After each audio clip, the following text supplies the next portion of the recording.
é o pastor Redney. Como falei, um amigo muito especial. Somos contemporâneos de seminário, uma pessoa que Deus tem utilizado aí na expansão do seu reino. Todos nós temos um carinho enorme pelo Redney. Ele serve na Igreja Batista Betel, do pastor Luizeto. Enfim, que Deus utilize a sua vida aí como Ele desejar. Certamente Ele marcou aí com certeza o seu coração e utilizará para falar aos nossos corações. Vamos orar? Pedir ao Senhor graça e misericórdia para que Ele haja e para que a sua mensagem seja eficaz em nossos corações, para que gere vida, prática. Nós te exaltamos, Senhor. Te exaltamos pela tua bondade. Obrigado por tudo que aconteceu aqui. Tudo isso é para o Senhor. Recebe a exaltação. Agora, Senhor, com os corações abertos, estamos aqui, Jesus, para ser edificados, exortados, animados. Aquilo que o Senhor quiser fazer através da tua santa palavra. Nós estamos com os corações descobertos e prontos para cumprir, para viver aquilo que o Senhor quer fazer através da tua palavra. Obrigado pela vida do Redney, que o Senhor possa utilizá-lo e que essa comunicação seja perfeita, tudo isso para a tua glória. Se torna eficaz a tua palavra em nossos corações. Eu que te agradeço, em nome de Jesus. Amém. Filhão, Deus te abençoe. Amém. Queridos, boa noite mais uma vez. A paz do Senhor. Obrigado, minha irmã. Que prazer, que alegria estar aqui, né? Eu trago não só alguns irmãos queridos da Igreja Batista Betel junto comigo para participarmos dessa noite de celebração, desse dia de festa, essa noite tão especial, mas trago um abraço de toda a Igreja Batista Betel e vou transmitir ao pastor Luizeto o fato de que ele já está muito, muito avançado em idade, porque já participou de boa parte desse processo. Eu brinquei com a Ju ali em cima, eu disse: Ju, eu acho que o pastor JP quis dizer que o teu pai já está ficando velho. Mas isso você não conta para ninguém, tá bom? Fica aqui entre nós apenas e depois eu falo com ele de forma mais pessoal. Por favor, ajude-me a permanecer na Betel, não contando isso para ninguém. Queridos, eu quero ganhar tempo, tá? Vim acompanhado não só dos irmãos que subiram aqui para adorar ao Senhor comigo, mas o meu irmão Rogério, o esposo da minha irmã Jurema, está ali atrás, a minha filhinha está na salinha das crianças e a minha esposa está ali atrás também, Rosiane, tem me acompanhado no ministério, no desafio do ministério. Não é nada muito fácil. Eu quero, então, passar aquilo que mais importa, aquilo que é, de fato, mais importante para nós, e eu quero te convidar a abrir a sua Bíblia na primeira carta do apóstolo Paulo aos Tessalonicenses. 1 Tessalonicenses, capítulo 5.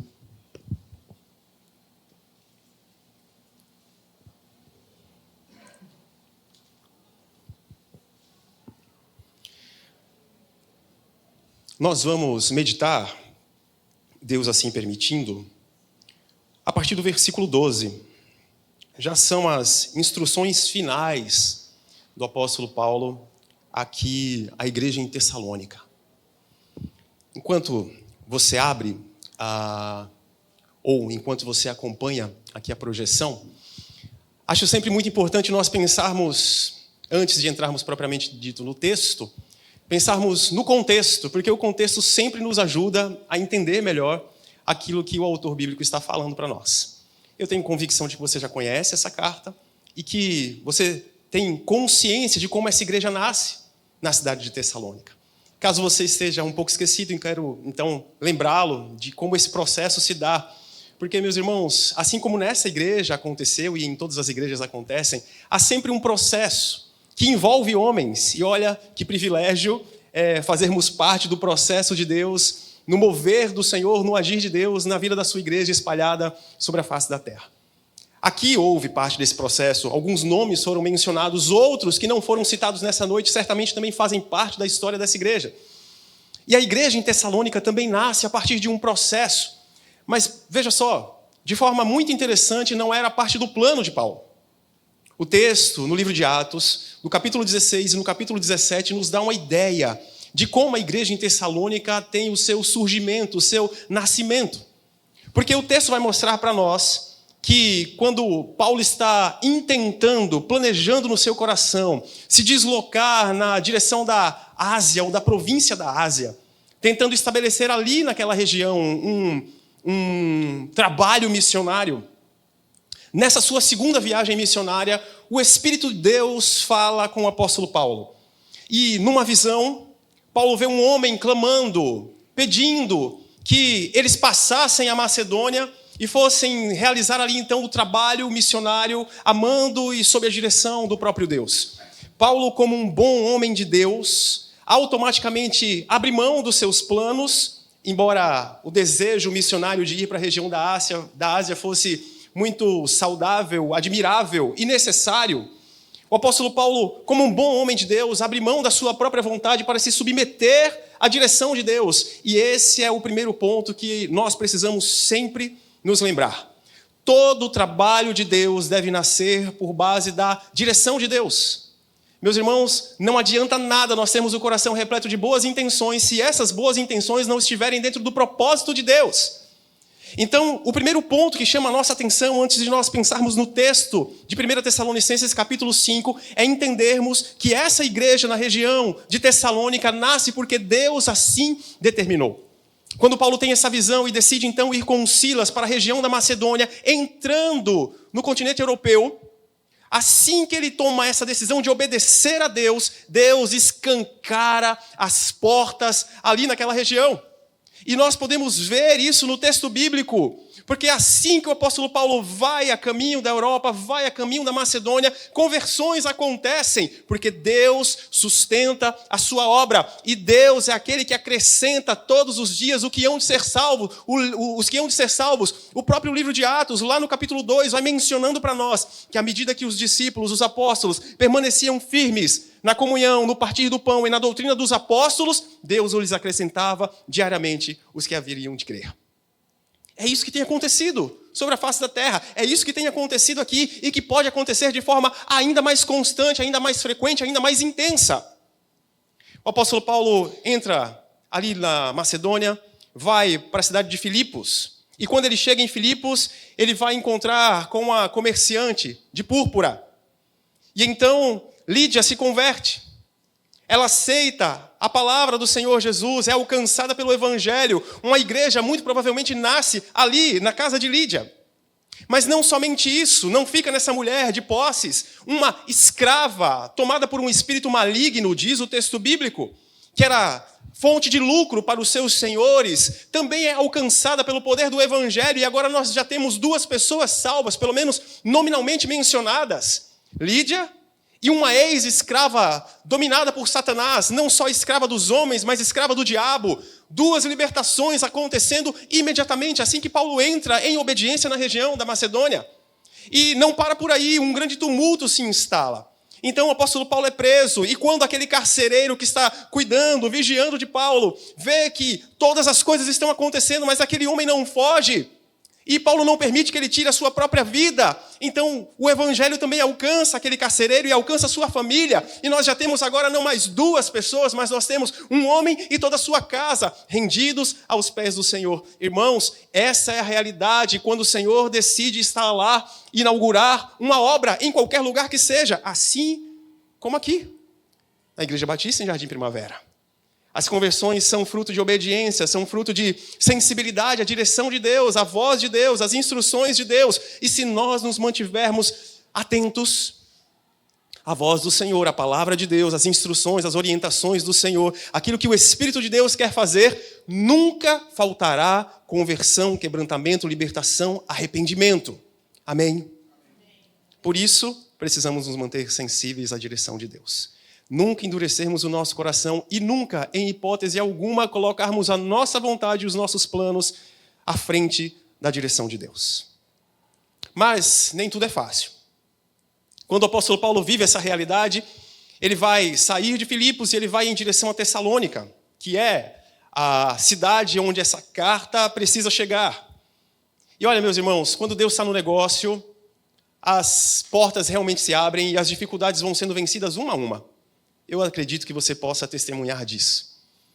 Porque quando Paulo chega em Tessalônica, apesar das dificuldades, foram necessários apenas 3 encontros, 3 sábados, em que o apóstolo Paulo, como de costume, vai à sinagoga presente na cidade de Tessalônica, e em apenas 3 sábados, assim que entra em Tessalônica, saindo de Filipos, o povo começa a se converter e a aceitar a Jesus.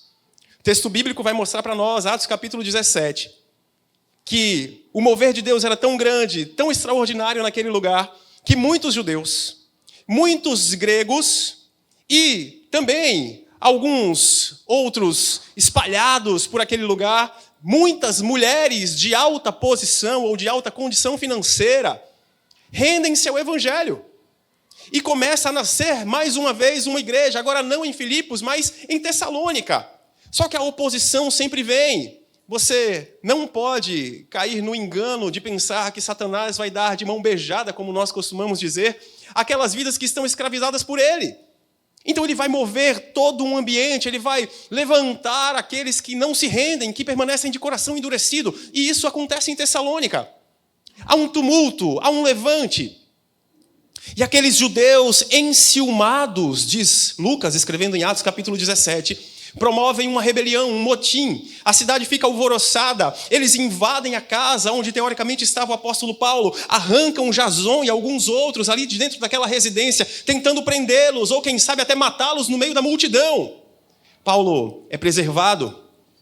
Eles não conseguem saber onde está o apóstolo Paulo, mas Jason é arrastado. E diante daquela multidão e das autoridades romanas, uma grande inquietação está acontecendo, até que Jason e os demais, com exceção do apóstolo Paulo e de Silas, pagam a fiança e são libertos. Ao cair da noite, escondido, o apóstolo Paulo é enviado, agora saindo de Tessalônica e indo para Bereia. E diz o texto bíblico em Atos capítulo 17 ainda, que os moradores de Bereia eram mais nobres do que os moradores de Tessalônica. E o que fazia com que os bereanos fossem reconhecidos como mais nobres do que os tessalonicenses? Um fato, que precisa ser a nossa característica também. Eles estavam dispostos a ouvir a palavra de Deus e a examinar essa palavra dentro da própria Escritura, dentro daquilo que eles tinham como palavra de Deus naquele tempo, a lei, os profetas. Então, o apóstolo Paulo vai ficar em Bereia, vai pregar o evangelho ali e naturalmente conversões acontecerão, porque onde Deus está, corações são movidos, conversões acontecem. É o reino de Deus chegando onde Deus assim estabelece. Mas os tessalonicenses ouvem que Paulo está em Bereia. Vão até Bereia, porque ainda permanecem enciumados e não querem deixar que o evangelho avance. Quem pode parar o agir de Deus? Ninguém. Diz a própria Bíblia, agindo Deus, quem impedirá? Então, por mais que eles tentassem, o evangelho continuava a se espalhar e a se espalhar e a se espalhar. E, na verdade, Deus, soberano como é, está apenas usando os levantes demoníacos ou carnais, humanos, da nossa própria vaidade, para fazer com que o seu próprio reino se espalhe. Porque ele vai usando essas perseguições e esses levantes desses homens para fazer com que Paulo saia de um lugar para o outro, e à medida que ele sai, à medida que ele avança, mesmo que fugindo, aparentemente fugindo com medo, o reino de Deus só cresce. Então, o apóstolo Paulo sai de Bereia e ele vai para Atenas.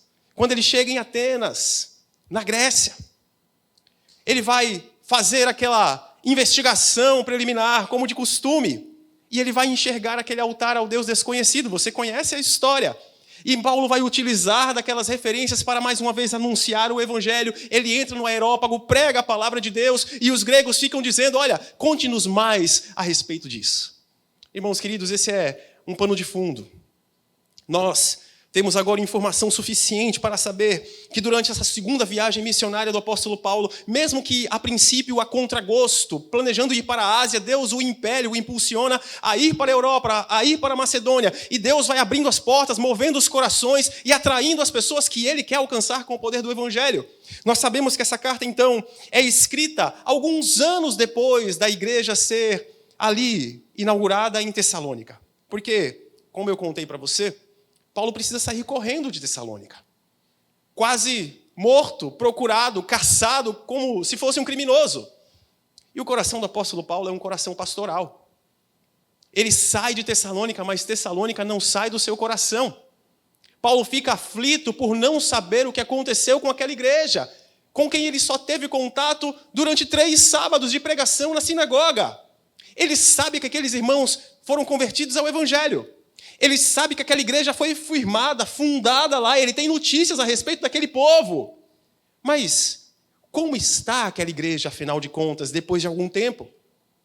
Enfim, o apóstolo Paulo vai receber notícias através de um fiel escudeiro chamado Timóteo.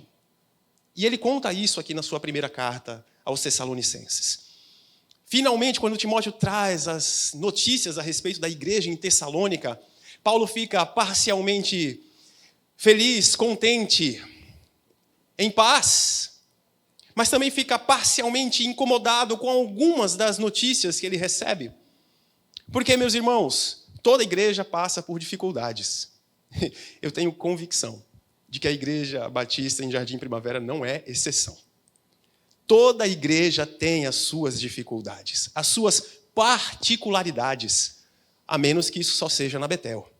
Digam-me que não é verdade, porque eu vou me sentir muito mal. Toda igreja tem as suas lutas, tem as suas questões, assim como toda família tem as suas dificuldades de relacionamento. Às vezes dificuldades financeiras, às vezes dificuldades com relação à saúde, seja ela emocional, espiritual ou física. Não é assim? As famílias passam por dificuldades. E o apóstolo Paulo, escrevendo aos Efésios, no capítulo 3, vai mencionar mais uma vez a imagem da família para falar sobre a igreja. Então, irmãos, uma vez que a igreja é a grande família de Deus, nós sabemos que essa grande família passa por tempos difíceis, vez ou outra. Parte das dificuldades que Paulo ouve falar, que estão acontecendo em Tessalônica, passa, por exemplo, por uma má compreensão a respeito da volta de Jesus. Aqueles irmãos, de alguma forma, entenderam a mensagem de Paulo, ou dos demais irmãos que ali permaneceram como liderança da igreja local, de uma forma um pouco distorcida. Chega ao ponto de alguns afirmando que, uma vez que Jesus está para voltar a qualquer momento, eles já não precisam mais trabalhar. Então, Jesus já está voltando, vamos aproveitar os dias até que ele volte, e quando ele voltar está tudo resolvido, vamos todos para a glória, aleluia. Aleluia. Mas isso gera uma certa dificuldade na igreja, porque imagine só, pense que nesse nosso universo aqui, alguns, não poucos, resolvem abandonar o emprego. Porque o pastor JP disse que Jesus está voltando.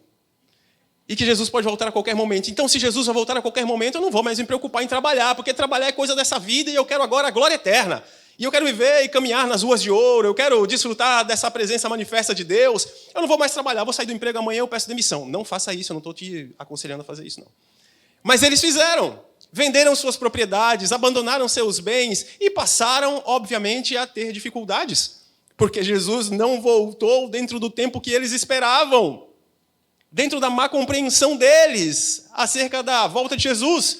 O que isso gerou? Dificuldade financeira para a igreja. Aqueles irmãos se tornaram um peso na vida da igreja, começaram a dizer assim, olha, eu não tenho mais o que comer não, eu vou comer na tua casa hoje.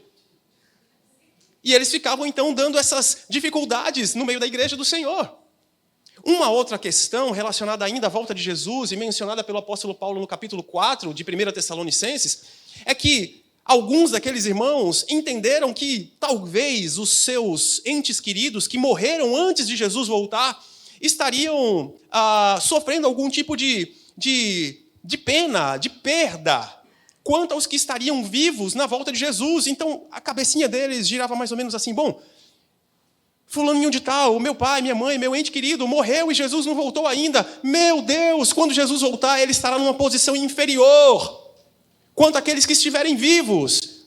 São dúvidas teológicas. E eu tenho certeza que se nós fôssemos abrir aqui a palavra, todo mundo provavelmente teria algum tipo de dúvida teológica a respeito, por exemplo, da volta de Jesus.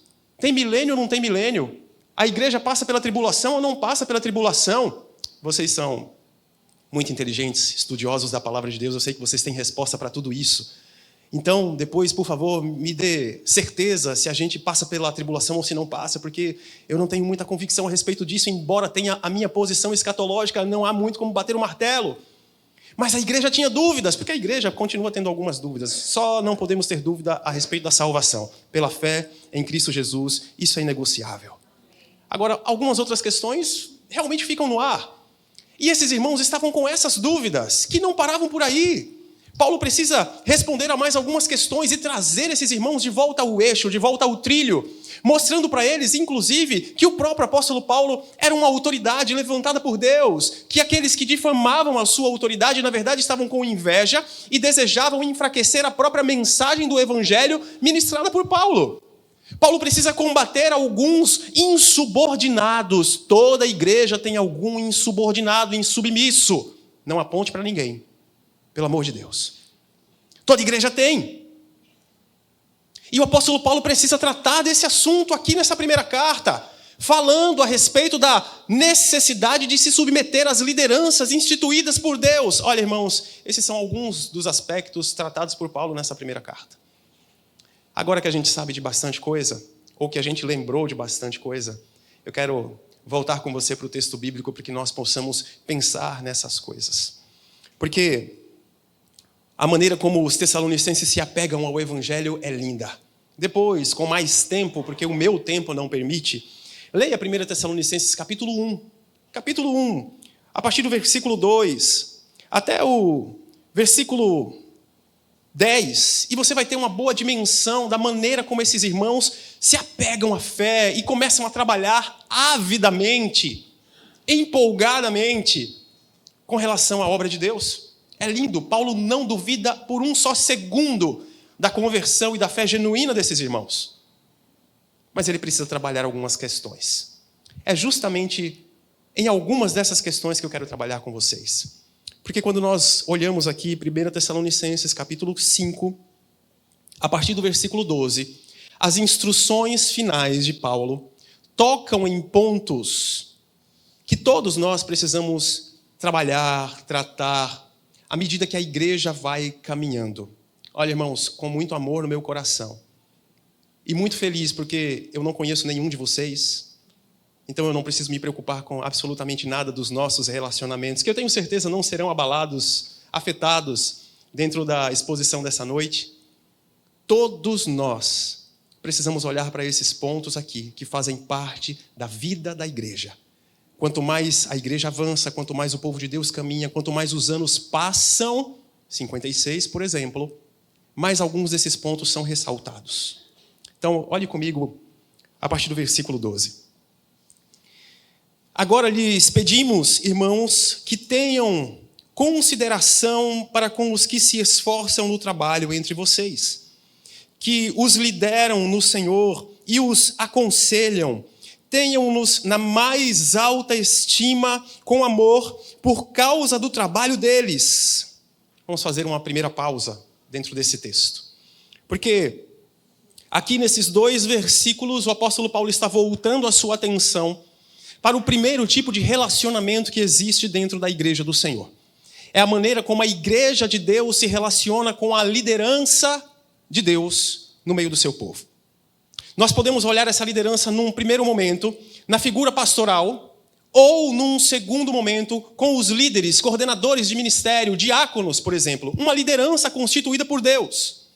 Agora observe bem, eu quero inicialmente chamar a sua atenção no versículo 12, para a maneira como o apóstolo Paulo inicia a sua correção, para a forma amorosa como ele começa a usar a sua chave e apertar alguns dos parafusos na igreja em Tessalônica. E ele diz, agora lhes pedimos irmãos. Não é à toa, não é força de expressão. Nós, às vezes, acabamos esquecendo um pouco do nome um do outro. E nesse momento de esquecimento, nesse lapso de memória momentâneo, nós temos a que recorrer. Ô, minha irmã, graça e paz. Não é assim? Quando a gente não lembra o nome, quando a gente não está muito atento naquela situação, quando alguém lembra de nós e nós não lembramos da pessoa, irmãos, coisa difícil. Eu não sei se o JP passa por isso, mas eu passo. Vez ou outra, encontro com alguém na feira. E não é da Betel, de algum lugar. E a pessoa olha para mim, pastor, eu digo, meu irmão, como eu vou lembrar? Como eu vou lembrar? Então, se nós nos encontrarmos na feira, e eu te chamar de irmão ou de irmã, é com carinho, é apenas uma questão de memória que não suporta, o HD não é tão grande assim. Mas o apóstolo Paulo não está agindo dessa maneira, ele não é impessoal, ele não é indelicado, pelo contrário. Para você ter uma ideia, O apóstolo Paulo tem tanta convicção de que a igreja de Deus é realmente uma grande família de Deus, que por 27 vezes ele usa a palavra irmãos nas suas 2 cartas aos Tessalonicenses. 27 vezes. Ele não é repetitivo, não falta repertório, não falta vocabulário para Paulo. Ele simplesmente entende que todos nós somos irmãos em Cristo, por meio de Jesus, e que nós temos um único Pai. Um só Deus e Pai, que é sobre todos, está em todos. Então é essa a perspectiva de Paulo. E é assim que ele inicia a sua correção, ou os seus ajustes finos, a sintonia sendo ajustada aqui por Paulo.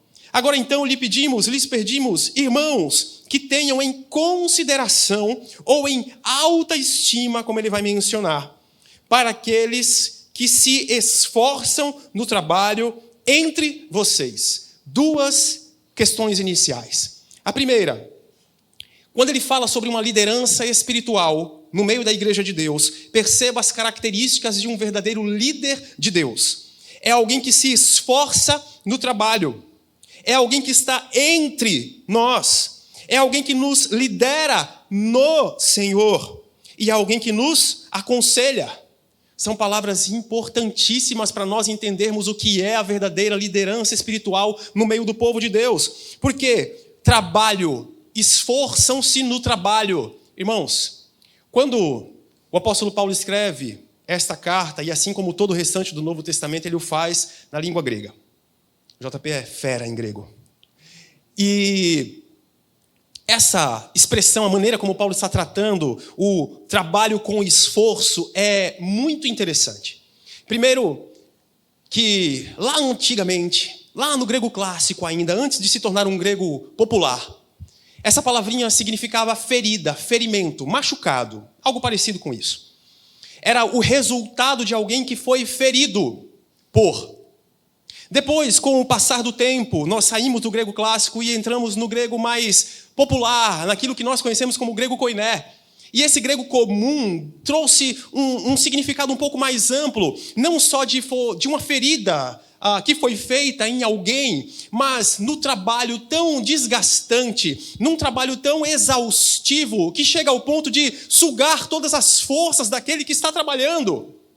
Quando o apóstolo Paulo menciona que a primeira característica de um líder na igreja em Tessalônica, em Jardim Primavera, em São Vicente, em qualquer outro lugar espalhado sobre a face da terra, é de que alguém se esforça pelo evangelho, pelo amor, pelo crescimento, pelo desenvolvimento daquela igreja, a ponto das suas forças serem completamente sugadas.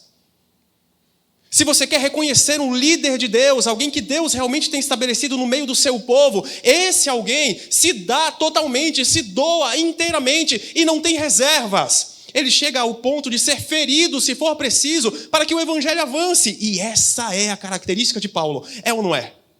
Um homem que sofre naufrágio, um homem que recebe picadas de víboras, um homem que é açoitado, que é apedrejado, que desce carregado de um cesto, que foge às escuras da noite para não ser morto, mas que não para em momento algum de anunciar o evangelho de Deus e de pregar a palavra do Senhor para que vidas sejam cada vez mais alcançadas.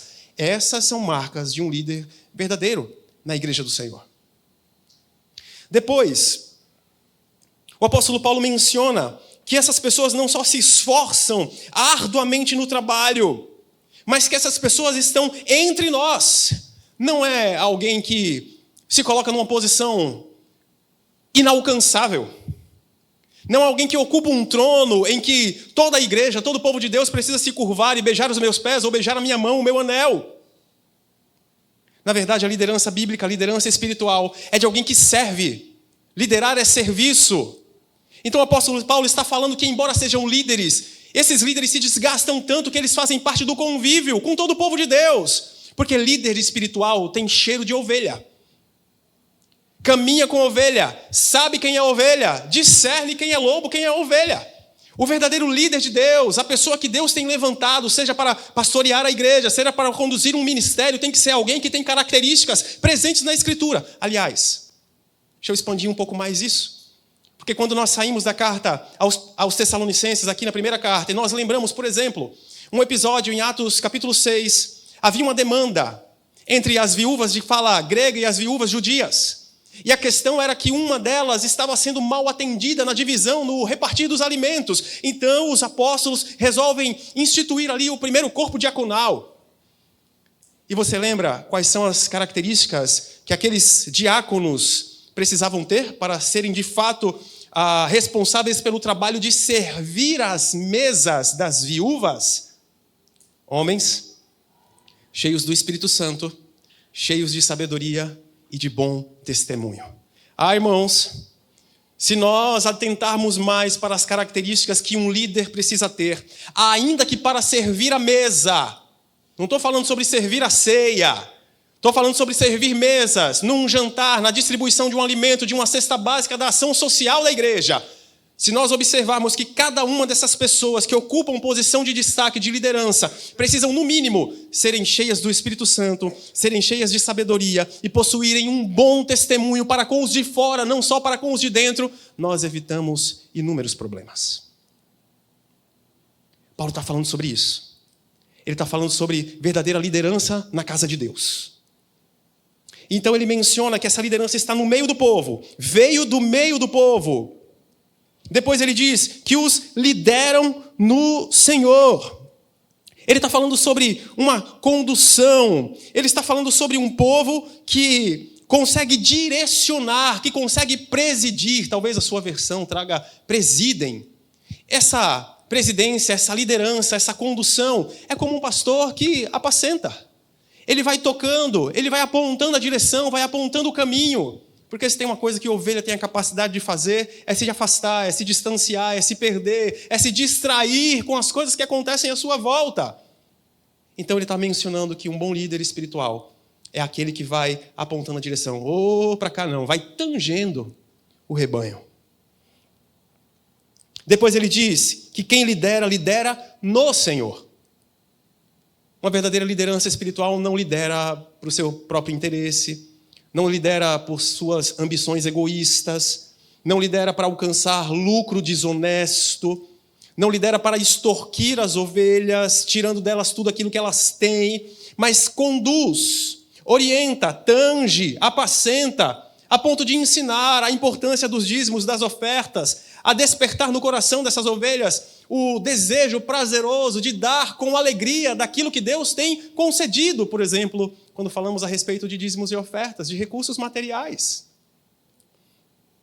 Paulo continua, e ele diz, os que os lideram no Senhor e os aconselham. Veja, aconselhar, quando a NVI traz para nós, não é tão próxima do significado original.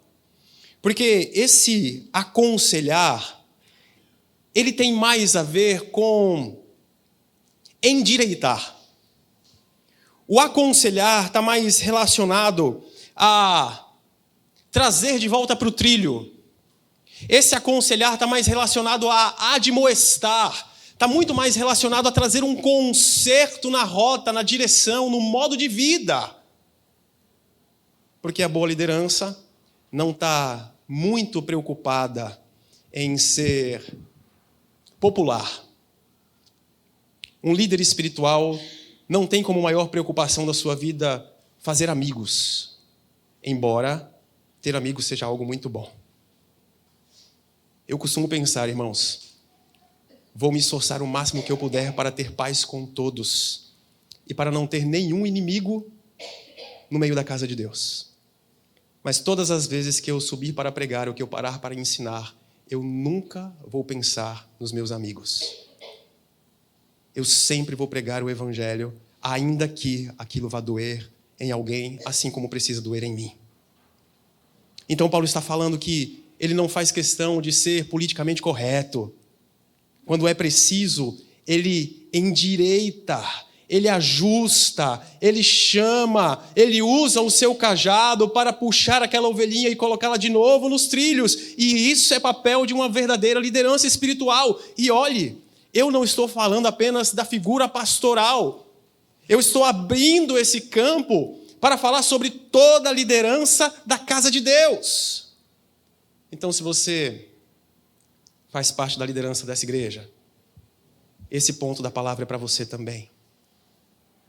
É isso que a igreja do Senhor precisa. Líderes que verdadeiramente se desgastem, sofram, tenham marcas. Paulo fala a respeito de si mesmo, que ele sente dores de parto até que Cristo seja formado naqueles a quem ele está servindo na igreja. Você, meu irmão ou minha irmã, que lidera um ministério, que conduz parte do povo nesse lugar, você já chegou ao ponto de sentir dores de parto, de se desgastar até ferir, de dar o máximo, de se sentir esgotado, mas feliz, satisfeito pela obra de Deus sendo realizada nesse lugar? É disso que Paulo está falando.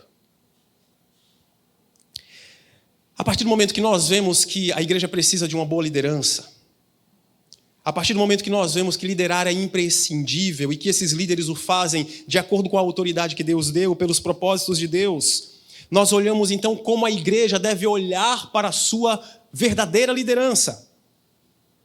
Como a igreja deve observar essa liderança espiritual, esses líderes que trabalham dessa maneira. Veja, versículo 13. Tenham-nos na mais alta estima, com amor, por causa do trabalho deles. Como a igreja olha para um verdadeiro líder espiritual, para um verdadeiro homem de Deus, para uma mulher de Deus que se desgasta na obra do evangelho. Essa igreja trabalha, trata essa pessoa como a mais alta estima. Eu acho lindo a forma como Paulo escreve. Porque a palavra que ele usa para mencionar estima já traz para nós uma dimensão de algo muito grande. Mas Paulo ainda associa essa palavra estima a uma hipérbole, a um exagero intencional. Então é como se Paulo estivesse falando assim, uma hiper, mega estima, porque já era grande. Mas ele quer demonstrar tanto que a forma como esse povo precisa olhar para essa liderança verdadeira deve ser extravagante, acima do natural, que ele usa essa maneira de falar para dizer assim, olha, observem os seus verdadeiros líderes e tratem-nos de forma superabundante. Amem-nos, respeitem-nos, submetam-se a eles até que eles permaneçam fiéis ao Senhor. Porque se em algum momento uma liderança, seja ela quem for, se afasta do que Deus estabelece na sua palavra, então já não é mais um líder verdadeiro. E já não deve mais ser honrado nem seguido. Você entende isso? Versículo 13. Tenham-nos na mais alta estima, com amor. Primeira coisa que uma igreja do Senhor faz com aqueles que se desgastam por amor, por obediência a Deus, e de forma tão ímpar, tão singular, é retribuir o amor. Meus irmãos, como é gostoso, como pastor, perceber quando a igreja nos ama. Ver as demonstrações de carinho, ver as demonstrações de amor. E olha, eu não estou falando sobre mensagem no WhatsApp, eu não estou falando sobre carta. Embora isso seja uma forma de externar o amor, de externar o carinho, amor nós sentimos no dia a dia. Amor nós sentimos no olho. Amor nós sentimos na maneira como nós nos tratamos, como nós nos relacionamos. Porque tem muita gente que chega no líder ou na líder, dá aquele tapinha nas costas, aquele abraço apertado, fala bonito, trata bem, mas quando a pessoa vira as costas, a língua come. É ou não é? Então, irmãos, se há alguém que conhece o coração e que sabe o que é danoso como maledicência, esse alguém é Deus. Tiago vai dizer na sua carta que a língua é tão poderosa que é capaz de incendiar uma floresta, um bosque. E que coisa difícil é dominar a sua própria língua. Para que isso não pareça inofensivo para você, a maneira como a igreja ou o povo de Deus se comporta quanto à sua liderança, eu quero lembrá-los de 2 exemplos. Ambos no livro de Números. Números capítulo 12 tem um episódio em que Miriam e Arão vão se rebelar contra a liderança de Moisés. O resultado disso é que Deus se levanta para julgar aquelas falsas acusações, a inveja de Miriam e Arão, irmãos, família, povo de Deus. E a consequência daquilo é que Miriam fica leprosa. Quando Arão vê o que aconteceu à sua irmã, ele corre para a presença de Moisés e diz assim, meu Senhor. Arão agora foi quebrado. Porque antes ele estava dizendo assim, quem é Moisés? Ele acha que Deus só fala por meio dele? Não fala por acaso por meio de nós também? Mas quando Deus pesou a mão, e Miriam ficou branca como a neve, só que era lepra, Arão ficou perdidinho nas ideias. E aí ele corre apavorado para a presença de Moisés e diz: meu Senhor, humilde, quebrantado, manso, manso, manso. E diz: intercede a Deus por nós. Moisés, de fato, manso, roga pela misericórdia de Deus e Miriam é curada. Mas se nós adiantarmos alguns capítulos, Números, capítulo 16, agora já não é Miriam e não é Arão. Agora é Corá, Datã e Abirão. 3 se levantam mais uma vez, se insurgindo contra a liderança espiritual que Deus levantou. Se você não sabe se é de Deus ou não, vou te dar um conselho, fica quieto. Porque Datã, Abirão e Corá se insurgem contra a liderança de Moisés. E com eles mais 250. Você sabe a história. Deus não perdoa a insubordinação. Deus não perdoa esse tipo de rebelião, porque rebeldia nasceu no coração de Satanás e não faz parte do meio do povo de Deus. Então a consequência disso é que a terra se abre e aqueles que estavam nessa rebelião são tragados, devorados, vivos pelo Senhor por meio da terra. Para nós não cairmos no engano de pensarmos que rebelião, que maledicência, que insubmissão contra a liderança, verdadeira liderança de Deus é algo bobo, nunca foi e nunca será. Aos olhos de Deus isso é coisa terrível, abominável e traz um efeito devastador para a vida da igreja. Olhe comigo, o versículo, finalzinho do versículo 13 diz: vivam em paz uns com os outros. Por que será que Paulo está finalizando o versículo 13, depois de falar sobre a liderança espiritual, mencionando a importância de viver em paz? Porque ele sabe que em Tessalônica, assim como em muitas das nossas igrejas, tem tanto probleminha de insubmissão, de insubordinação, de levante, de maledicência, que essas coisas tiram a paz no meio da igreja do Senhor. Coisa terrível é conviver numa igreja em que os corredores são tomados por disse-me-disse, em que as refeições no lar, durante a semana, no final da semana, após o culto, termina o culto, recebe a bênção, sai lá, vai lanchar, vai comer, vai conversando no carro, andando pelo caminho e falando mal do outro. Viu a irmã como desafinou? Meu Deus do céu, viu o pastor hoje? Perdido, não falou nada com nada. Isso não acontece aqui, eu estou falando coisas que acontecem na Betel. Misericórdia, Deus. Irmãos amados, então o apóstolo Paulo olha para essa realidade, ele vê o raio-x da igreja em Tessalônica, e ele diz assim: olha, a respeito da liderança de vocês, dos verdadeiros líderes espirituais, amem-nos, tenham-nos na mais altíssima estima. E não só isso, não se insubordinem, não repitam o pecado de Corá, Abirão, não cometam mais uma vez aquilo que Datã, Miriam, Arão cometeram, antes que a terra se abra. Irmãos, um pouquinho de temor do Senhor é sempre muito bem-vindo. E ele diz: vivam em paz uns com os outros. Toda igreja tem problema de relacionamento. Aqui em Tessalônica tinha. Filipos, a primeira igreja fundada lá na Macedônia, ali na região da Europa, com Lídia, com a ex-escrava, com a família do carcereiro. Paulo escreve a carta aos Filipenses rogando que Evódia e Sintique voltassem a se relacionar bem, porque as duas irmãs que tanto trabalharam na obra do evangelho agora estão de dedinho cortado, inimizade, rusgas. O que aconteceu? Não sei. Talvez alguém tenha falado mal da maquiagem da irmã Evódia. Talvez Sintique tenha zombado da roupa que ela usou no domingo depois do culto. Não sei. Mas alguma coisa fez com que aquelas duas irmãs rompessem a relação. E Paulo, de longe, diz assim: vamos ser madura? Vamos voltar a se relacionar bem? São duas mulheres de Deus, eu não duvido disso, mas estão agindo com meninice. Se a gente pensar na igreja de Corinto,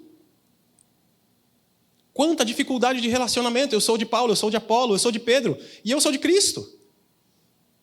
Paulo precisa trabalhar essas questões também em Corinto, uma igreja riquíssima em dons espirituais, mas que não sabe se relacionar bem. Paulo precisa dizer: nós somos um corpo só, e cada corpo, embora seja um, tem muitos membros. Como é que você pode dizer que não precisa do outro? Deixa eu te dizer um negócio. Como é que você pode talvez dizer que não precisa de fulano nem de ciclano? Porque é fulano e ciclano exercendo o dom que Deus concedeu a ele que edifica a sua vida. Não sou eu, nem é você que edifica-se a si mesmo.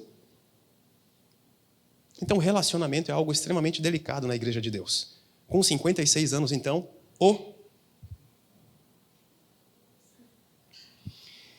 Paulo vai continuar. Nós entramos no versículo 14, e eu sei que eu posso ir até meia-noite, porque o JP me disse que hoje é vigília. Não é isso? Entramos no versículo 14, e agora a perspectiva, a ótica de Paulo, o olhar de Paulo já não está mais voltado para a liderança espiritual. Mas ele vai falar sobre os relacionamentos interpessoais, esses que nós temos aqui na convivência uns com os outros, no dia a dia. E ele diz então, a partir do verso 14, exortamos vocês, irmãos, a que advirtam os ociosos, confortem os desanimados, auxiliem os fracos, sejam pacientes para com todos. Tenham cuidado para que ninguém retribua o mal com o mal, mas sejam sempre bondosos uns para com os outros. Observe bem. Olha o tipo de gente que tinha na igreja em Tessalônica. Ele diz, ociosos, desanimados e fracos. Depois ele fala, pessoas que precisam exercer a paciência, ou seja, muitos impacientes. Depois ele menciona no versículo 15, pessoas que retribuíam mal com mal. Pisou no meu pé, eu vou pisar no teu de novo. Olho por olho, dente por dente.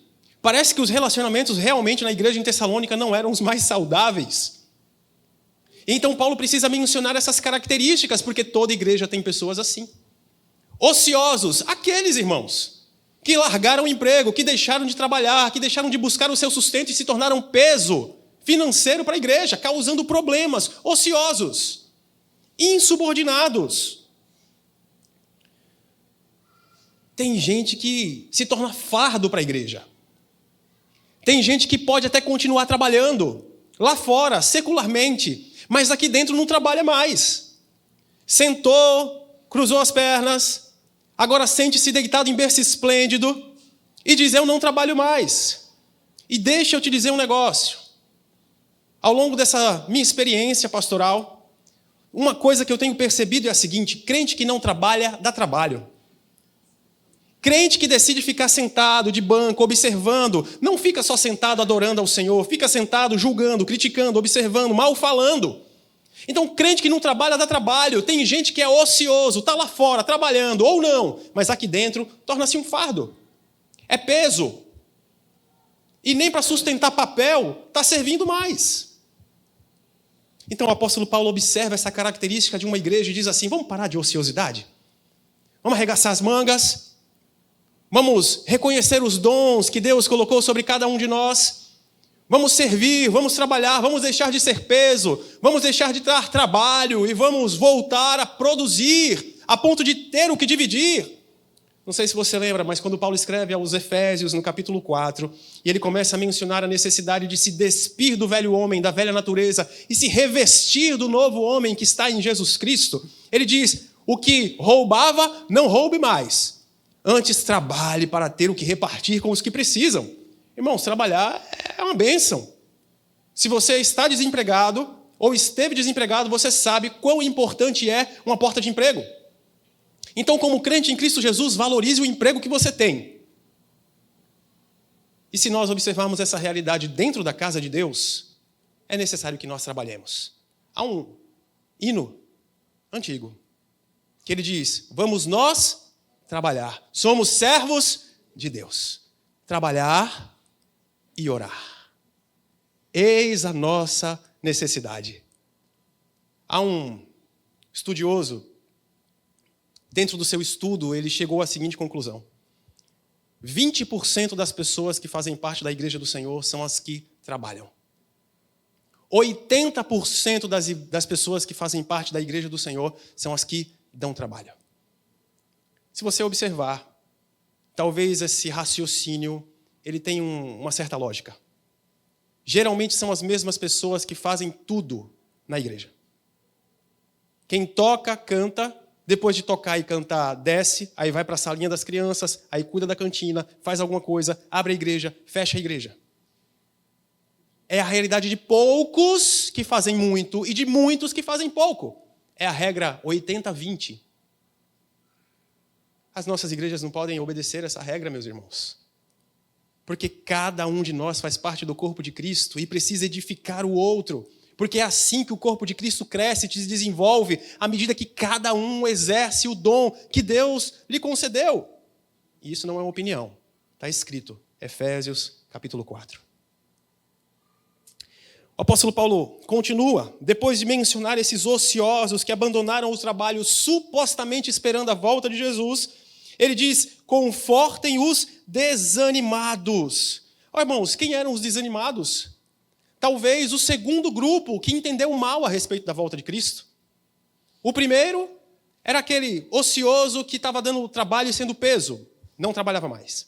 O segundo era o desanimado, triste, porque não sabia bem se os que morreram antes da volta de Jesus tinham algum demérito, alguma perda com relação aos que estariam vivos quando Jesus voltasse. Então o apóstolo Paulo olha para a igreja, olha para os demais e diz assim, olha, vocês sabem quem no meio de vocês está desanimado. Vão ao encontro dessa pessoa e encorajem, animem, revigorem, orem por essas pessoas, aconselhem essas pessoas. Primeiro ponto que eu quero chamar a sua atenção, toda igreja tem alguém que vez ou outra está desanimado. Toda igreja tem alguém que vez ou outra se encontra assim, cabisbaixo. A expressão utilizada por Paulo aqui, quando ele fala sobre desânimo, é alguém de alma pequena. E quando ele menciona uma alma pequena, ele não está dizendo que aquela pessoa é inferior, mas ele está dizendo que é alguém de alma abatida. É alguém que interiormente tem uma tendência para se entristecer, talvez alguém com uma tendência nos nossos dias a uma depressão. Uma tristeza profunda, um abatimento constante. É muito mais sensível às intempéries, às dificuldades da vida. Qual é o papel da igreja? Esse é o segundo ponto que eu chamo a sua atenção aqui. Paulo não está falando que esse é papel ou obrigação exclusiva do pastor. Ele está dizendo, exortamos vocês, versículo 14. Quem são esses vocês? Igreja em Tessalônica. Igreja em Jardim Primavera. É nossa responsabilidade de todos nós, atentos àqueles que estão à nossa volta, que são parte do nosso corpo junto conosco, parte do corpo de Cristo junto conosco. É nossa responsabilidade observar. Fulano não veio, fulano está cabisbaixo, fulano está desanimado. Eu vou chegar perto dele. Eu vou encorajá-lo. Eu serei instrumento de Deus na vida dele. Deus vai usar a minha vida. E eu vou aconselhá-lo biblicamente, vou usar a palavra. E vou trazê-lo para cima, vou resgatá-lo, vou pô-lo nos ombros, vou suportá-lo. E ajudá-lo a prosseguir. Uma igreja para caminhar, uma igreja para prosperar, uma igreja para avançar, não mais 56, mas quem sabe tantos anos mais o Senhor permita que essa igreja continue aqui funcionando até a volta de Cristo Jesus e para a glória do Senhor, precisa viver essa realidade. Precisa viver essa realidade. Quão engajado você está nisso? Quão envolvido você está nisso? Confortem os desanimados. E depois ele diz, auxiliem os fracos. Porque toda igreja também tem gente fraca. Toda igreja tem gente fraca. Eu não estou falando sobre uma questão estética, de treinar, de ficar fortão. Paulo usa a palavra fraqueza basicamente em dois aspectos nas suas cartas. Ele menciona a fraqueza com relação à dependência da lei. Por exemplo, aquela pessoa legalista que ainda precisava inserir aspectos da lei de Moisés nessa nova aliança, no evangelho da graça de Jesus Cristo, e ele menciona essa necessidade legalista, judaizante muitas vezes, de fraqueza. Mas nesse aspecto aqui, fraqueza não diz respeito a isso. Essa palavra que Paulo utiliza para falar sobre fraqueza, ela tem um significado um pouco mais amplo. Ela pode ser fraqueza emocional, ela pode ser fraqueza espiritual, ela pode ser fraqueza financeira, ela pode ser fraqueza de dependência. Então, aparentemente, o que Paulo está mencionando para nós aqui é que existem pessoas com uma possível fraqueza moral. Tá bom, pastor, mas por que você acha que ele está falando sobre uma fraqueza moral? Porque basta a gente voltar aqui para o capítulo 4. Observe comigo. Capítulo 4, versículo 3. Em diante, Paulo diz assim: a vontade de Deus é que vocês sejam santificados, santidade. Abstenham-se da imoralidade sexual. Eis um problema na igreja em Tessalônica. A cultura grega dizia que cada um podia fazer o que quisesse do seu corpo, porque a matéria é má. O importante é o espiritual. Então era uma vida de devassidão, imoralidade. Então Paulo precisa ensinar esse povo que a vontade de Deus é a santificação e que eles deveriam se abster da imoralidade sexual. Olha a continuação do texto. Cada um saiba controlar o seu próprio corpo de maneira santa e honrosa, não dominado pela paixão de desejos desenfreados como os pagãos, que desconhecem a Deus. Neste assunto, ninguém prejudique seu irmão, nem dele se aproveite. O Senhor castigará todas essas práticas, como já lhes dissemos e asseguramos. Porque Deus não nos chamou para a impureza, mas para a santidade. Portanto, aquele que rejeita estas coisas não está rejeitando o homem, mas a Deus, que lhes dá o seu Espírito. Então parece que quando Paulo está mencionando fraqueza, ele está se referindo a alguns irmãos na igreja em Tessalônica que tinham problemas na área sexual. Não me olhe com essa cara de espanto, porque todos nós sabemos que a dificuldade na área sexual está cada vez maior. O apelo das mídias, das propagandas, toda a veiculação, as novelas, aquilo que antes só passava lá depois da meia-noite para os mais antigos, hoje em dia passa em censura livre. Criança está sendo abordada todos os dias por mensagens claríssimas, já não são mais subliminares a respeito de imoralidade sexual. Cartilhas e cartilhas sendo levadas para as escolas, principalmente da rede pública e algumas da rede particular. O bombardeio a respeito da imoralidade, da vida sexual desregrada, imoral, é enorme. Em Tessalônica isso já existia, a cultura grega já trazia essa permissividade. Então, dentro de todas as igrejas existem pessoas das mais diversas faixas etárias, de criança, de jovem ou adolescente solteiro, a homem e mulher casado e a ancião com problemas na área sexual. E essa é uma realidade. Muita gente esconde, com vergonha. Mas esse é um problema real das igrejas dos nossos dias, sim. E esconder pecado nunca trouxe perdão. Davi, salmista, chega a dizer: enquanto eu calei, não confessando os meus pecados, os meus ossos secaram dentro de mim. Ele estava atrofiando no seu interior, porque ele não reconheceu e não pediu ajuda, não confessou diante do Senhor. Então, irmãos, Tiago é muito claro: confessai as vossas culpas uns aos outros para que sejais curados. Paulo olha para Tessalônica e diz: tem gente com problema de domínio próprio. Tem gente usando mal o seu próprio corpo. Tem gente mentindo para o outro. Um jovenzinho, ou não, um adulto, fazendo propostas, alimentando, sabe, aquele flerte que você olha para o olho, alimenta um sentimento, mas você sabe que nunca vai conseguir suprir. Isso é a defraudação que Paulo está mencionando aqui. Acontecendo onde? No mundão. Dentro da igreja de Tessalônica. E eu não sei, talvez dentro da igreja em Jardim Primavera. Certamente, porque isso eu sei, dentro da igreja Batista Betel. E quem tem procurado tem sido acompanhado. Meu conselho para você: se você tem um líder espiritual, procure essa pessoa. Busque o seu pastor. E peça ajuda para vencer essa situação que escraviza. Paulo não para aí. Ele diz, depois de mencionar esses fracos: sejam pacientes para com todos, irmãos. Impaciência é um grande problema. Aquele povo tinha um pavio curto. Eles até conseguiam lidar com as coisas da vida, mas uns com os outros não.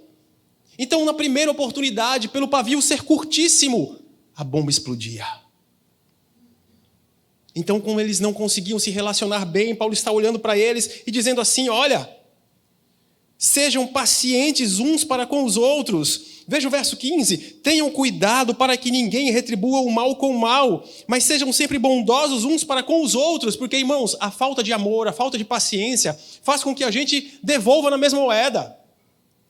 Ao invés de perdoar 70 vezes 7, por exemplo, nós queremos trucidar a pessoa na primeira oportunidade. E sejamos sinceros. Eu não sei se você é tão ruim quanto eu, mas geralmente a minha intenção, a minha vontade carnal, ai de mim se não fosse o Espírito Santo na minha vida, a minha vontade carnal não é devolver na mesma moeda. Irmãos, é pegar um saco cheio de moeda e jogar na cabeça. Não é assim? Porque nós somos assim, graças a Deus. Você se identificou, eu me senti menos pior. Irmãos, mas Paulo está dizendo, olha, vamos ser pacientes, vamos ser longânimos, vamos esticar esse ânimo aí, esse pavio. Porque, queridos, fruto do Espírito é longanimidade. Quando o Espírito de Deus realmente nos controla, a gente vive diferente. O pavio aumenta, queima e não chega lá. Não alcança a pólvora, porque é Deus agindo na nossa natureza tão podre, tão má. Verso 16, já caminhando para a parte final, queridos. Depois de mencionar todas essas questões do relacionamento uns para com os outros, o apóstolo Paulo volta os seus olhos agora para o que a igreja precisa manter firme na sua conduta. Durante quantos anos o Senhor permitir, ele diz, alegrem-se sempre. Irmãos, qual é o segredo, a chave para nós nos mantermos alegres o tempo inteiro? É enfrentar as dificuldades, crendo que Jesus está conosco, voltando os nossos olhos não para o que está acontecendo no aqui e agora, mas mantendo o nosso olhar muito além, nas promessas do Senhor, na presença de Deus. Vocês cantaram hoje, aqui há pouco, perto está o Senhor. O Senhor está perto, está chovendo da sua bondade, está chovendo da sua graça. Então, irmãos, o apóstolo Paulo menciona isso em Filipenses capítulo 4. Perto está o Senhor, alegrai-vos sempre no Senhor, perto está o Senhor. A igreja precisa manter-se alegre. Quando? Sempre. Versículo 17. Orem continuamente. Paulo não está falando sobre alguém que vai sair por aí sem parar de falar o tempo todo. Orando. Não é isso que ele está tratando. A proposta do apóstolo Paulo é semelhante no significado da palavra que ele utiliza a uma árvore que está frequentemente dando frutos. Que coisa linda! Você já viu árvore fazer força para dar fruto, irmão? Já olhou para uma árvore bonita, frondosa? Que fruta você gosta? Já olhou para uma parreira? É bíblico, né? Vamos usar a parreira. Já olhou para a videira? E viu essa videira alguma vez com cara de dor, com aquela expressão de ai, não está saindo, sai cacho. Não tem isso. Porque Deus criou as coisas perfeitas. E a proposta do apóstolo Paulo para nós, quando ele diz orai sem cessar, orai continuamente, é de que naturalmente, pela ação desse Espírito Santo, nós vamos produzir esses frutos, nós vamos continuar orando, ora, naturalmente, constantemente, continuamente, mesmo que eu não fale, aqui interiormente eu continuo conectado com Deus e naturalmente esses frutos vão vindo à tona. É esse tipo de oração que ele está falando aqui. Alguém que frutifica de forma natural e de forma frequente. Porque se não der fruto, ele corta. Então nós precisamos frutificar continuamente. Depois ele menciona, deem graças em todas as circunstâncias, pois esta é a vontade de Deus para vocês em Cristo Jesus. Olha, nessa carta ele já mencionou a vontade de Deus 2 vezes. A primeira no capítulo 4, santificação. A segunda agora no capítulo 5, gratidão. As duas caminham lado a lado. Alguém que verdadeiramente é grato ao Senhor por aquilo que Ele é, por quem Ele é, por aquilo que Ele faz, pelas bênçãos que Ele concede, pela bondade de Deus que nós cantamos, naturalmente busca assemelhar-se a Deus, busca satisfazer, agradar a Deus e viver em santidade. Então a vontade de Deus é que nós sejamos continuamente gratos, mesmo que as coisas não sejam tão favoráveis. Gratidão, Senhor, obrigado. Deus, eu te agradeço pelo pão de cada dia. Te agradeço pelas bênçãos que o Senhor tem derramado. Senhor, nessa noite eu te agradeço pelos 56 anos da Igreja Batista em Jardim Primavera. Uma vida de constante gratidão ao Senhor. Versículo 19. Não apaguem o espírito. Não tratem com desprezo as profecias, mas ponham à prova todas as coisas e fiquem com o que é bom. Afastem-se de toda forma do mal. Veja, Paulo nunca defendeu que a igreja do Senhor deve ser fria. Pelo contrário. Mesmo na igreja em Corinto, vivendo toda aquela divisão e aquele problema a respeito do uso dos dons, Paulo em momento algum disse, parem de usar os dons.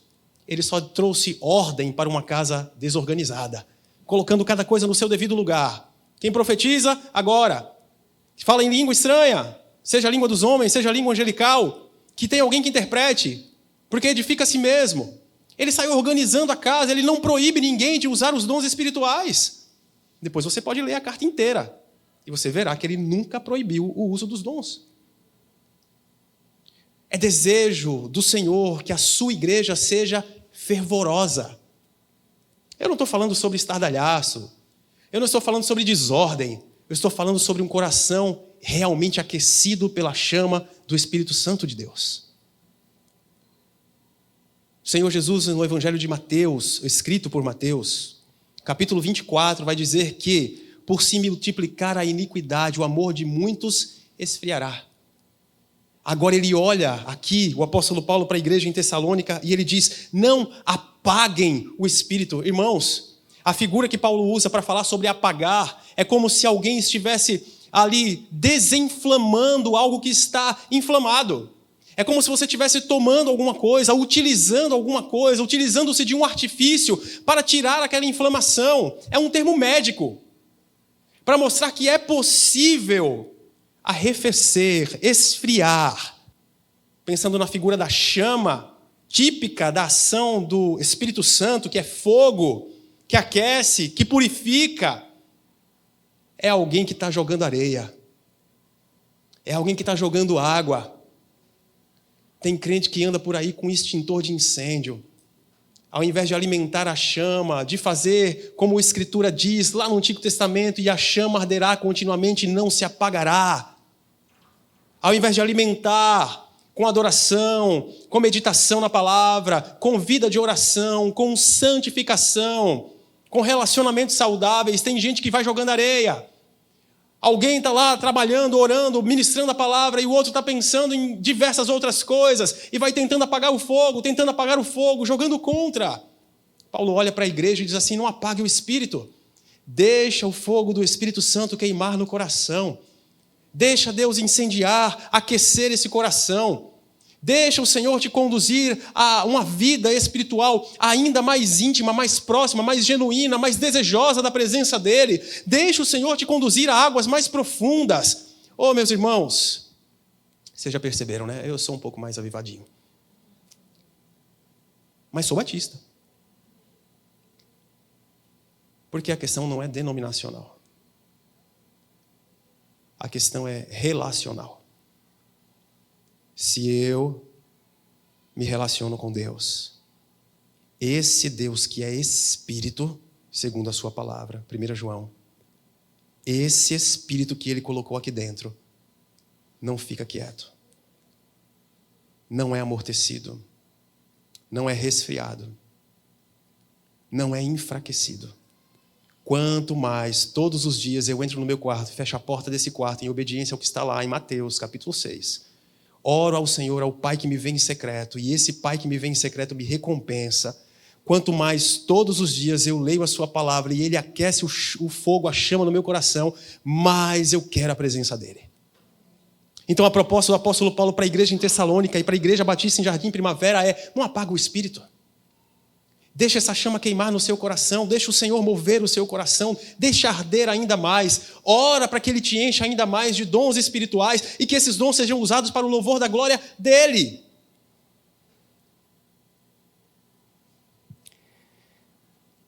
Não tratem com desprezo as profecias. Sabe por que Paulo está falando isso? Para uma igreja. Porque no meio da igreja tinha gente se infiltrando e pregando coisas distorcidas. E quando algumas pessoas daquela igreja viram que a mensagem estava distorcida, havia engano no meio da pregação da palavra, eles desanimaram. E eles começaram a desprezar a pregação do evangelho, eles começaram a desprezar a exposição do texto bíblico. Por exemplo, nos nossos dias. É como se alguém olhasse e dissesse assim: tem tanto falso mestre por aí, tem tanto pregador de YouTube, tem tanto pregador famoso, trazendo tantas palavras por aí, dizendo inclusive que a Bíblia tem que ser atualizada, que eu já não aguento mais esse tipo de coisa, eu vou fechar a minha Bíblia e nunca mais vou ler essa palavra. Então Paulo olha para essa aparente realidade e diz assim: o problema não é a palavra de Deus, o problema não é a profecia, o problema não é a pregação, o problema são alguns desses pregadores ou desses pregoeiros. E diante dessa realidade tão presente nos nossos dias, ele diz: não despreze a palavra. Tenha em autoestima a palavra de Deus, porque é palavra de Deus. E se alguém tem distorcido essa palavra, ignora essa pessoa, rejeita essa pessoa, mas nunca rejeite ou despreze o evangelho. Receita de Deus para uma igreja avançar. Não despreze o evangelho. Sejamos comprometidos com a meditação, com a pregação, com o estudo da palavra. Mantenhamos acesa a chama do Espírito Santo sobre nós. E essa igreja só tem a crescer e a avançar. Afastem-se de toda forma do mal. E agora, a partir do versículo 23, Paulo vai encerrar a sua primeira carta fazendo algo que todos nós precisamos fazer. Ele pede ajuda em oração para aquela igreja. Orem por nós. É o pedido de Paulo. Irmãos, Paulo, mais do que ninguém, podia ter se orgulhado, se vangloriado. Esse homem vê os céus abertos.